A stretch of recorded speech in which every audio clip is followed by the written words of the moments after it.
Gyökeres to Arsenal. This changes everything. In this video, we'll break down what could be one of the most important signings that Arsenal have made in many, many years, and actually draws the club closer to the likes of Liverpool and Man City in terms of winning the Premier League next season. Because if this goes right, Gyökeres has got the firepower to hit the ground running in the Premier League and score an outrageous amount of goals. This is a very, very exciting transfer and intimidating transfer if Mikel Arteta gets it right, and it looks like it's going to happen for a fee close to £70 million. We're going to break down how this fits into Arsenal's squad going into this season and if it's a top quality signing or not. I've let the cat out of the bag with this one because I think it's outrageous. Let's be completely real.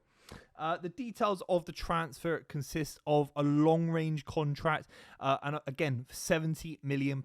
We have to start off with that because when you get to 100 million, 110 million, things get a little bit risky. You're putting a lot of eggs into one basket.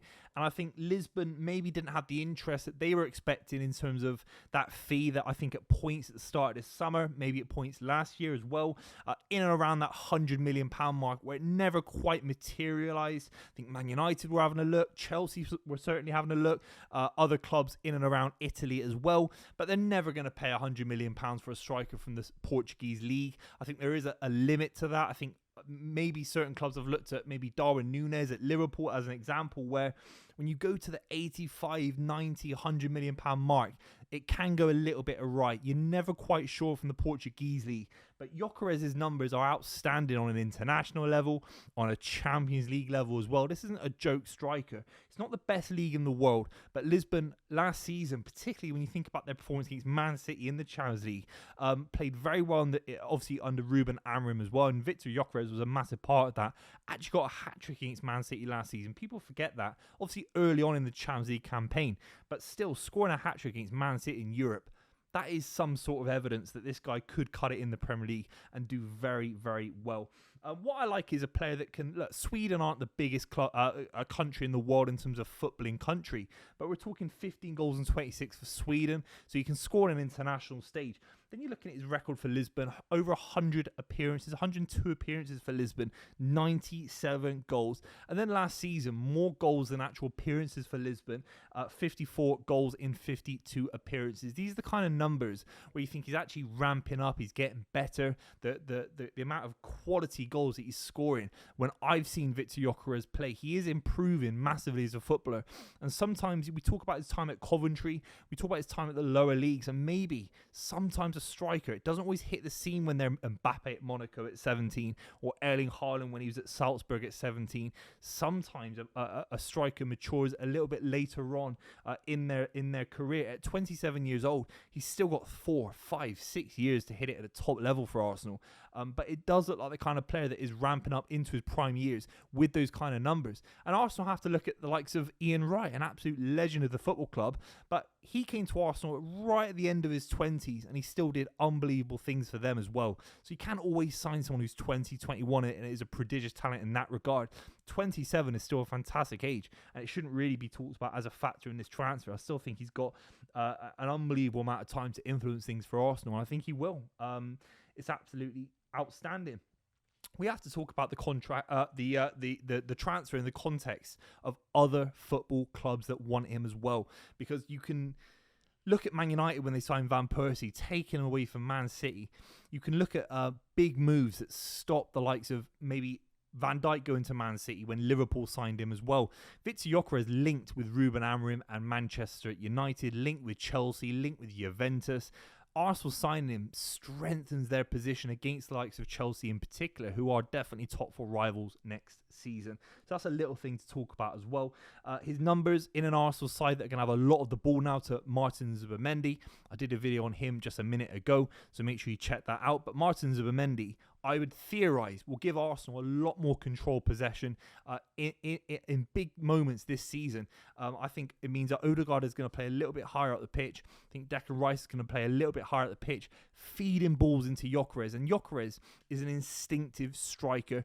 When he was at Lisbon, what I noticed is he was doing a lot of kind of counter-attacking football. Obviously, the Ruben Amorim system with 3-4-3 was kind of soaking up pressure and hitting sides with wing-backs. And Gyökeres was getting a lot of things from counter-attacks. But with Arsenal having so much of the ball, you're going to play into Gyökeres' strength where he doesn't have to do a lot of work off the ball. He can just play high up the pitch and just get tap-ins. I think there's going to be a lot of opportunities for Viktor Gyökeres to score tap-ins.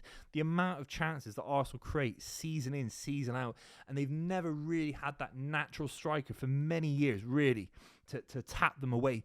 Whatever you say about Arsenal, if they can win the Premier League next season or not, they've been a top 3 or top 4 side consistently now for many, many years under Mikel Arteta. And that means they're always going to get so many big chances. And ultimately, they've never really had someone that you can confidently say will tuck them away. I think Saka's numbers are outstanding from a winger position, from a wide position. And then you're looking at Havertz, you're looking at Eddie Nketiah, you're looking at Gabby Jesus, you're looking at Trossard at points down the middle. It never quite worked out, and it's probably the first major signing in this department since Aubameyang, who obviously was a fantastic player for Arsenal, a very, very underrated striker when he came to the club. But it's been many years since that deal happened. Obviously, that was a deal under a different manager as well. So ultimately, Arteta really has never signed a marquee number 9. And Ferguson had so many. Jose Mourinho brought in Drogba. You think Aguero coming in with Mancini. All these big strikers that changed the fortunes of a football club. And Mikel Arteta's not really ever signed his main man. Jesus felt like someone that could play maybe across the front 3, maybe a bit more of a squad filler. Kai Havertz was a bit more of an experiment, I'd say. Not someone that I think Arsenal ever thought they could bank 25 goals a season in. With Viktor Gyökeres, this guy could score 30 in the Premier League next season. These are the facts. Havertz, for a fact, won't do that. Jesus, for a fact, won't do that. But Gyökeres, finally, is the kind of player that Arsenal is signing where you could actually sit here in a video and say that Arsenal got a number 9 that could bag 30 goals, like Thierry Henry, like a Sylvain Wiltord, like an Anelka, an Ian Wright, a Robin van Persie. He's of that potential calibre. And think about Arsenal with that many goals coming from one player. What that does for Saka, the amount of quality balls that he can provide to Viktor Gyökeres, for Martin Odegaard as well, the amount of quality balls that he can provide for Viktor Gyökeres will be absolutely outstanding as well. This is a very, very good deal, lads. Let's be completely real. It moves the needle. It takes Arsenal back into a competitive race. I think we're going to be in a 3-horse title race between Man City, Liverpool and Arsenal, all with new versions of sides. Second generation Arne Slot with Florian Wirtz. We've got Man City with Rodri, hopefully back to his full best, with Haaland as well. And then you're looking at Reinders in there as well. And then Arsenal with a brand new midfield.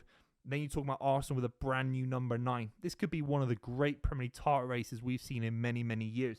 I think Arsenal are certainly more competitive because they're there or thereabouts every season. They just haven't been able to get over the line. And usually that is goals. Look at Haaland. He came in, scored 52 goals in his first season and took Man City to a treble. Unprecedented in English football history. I think Viktor Gyökeres, I'm not saying he's going to do that necessarily, but it takes you to that next level. You think about all the big sides, they always have a plethora of attacking talent and they go out and bombard sides. That's what big teams do. Look at Liverpool. They have so many forwards that they can call on.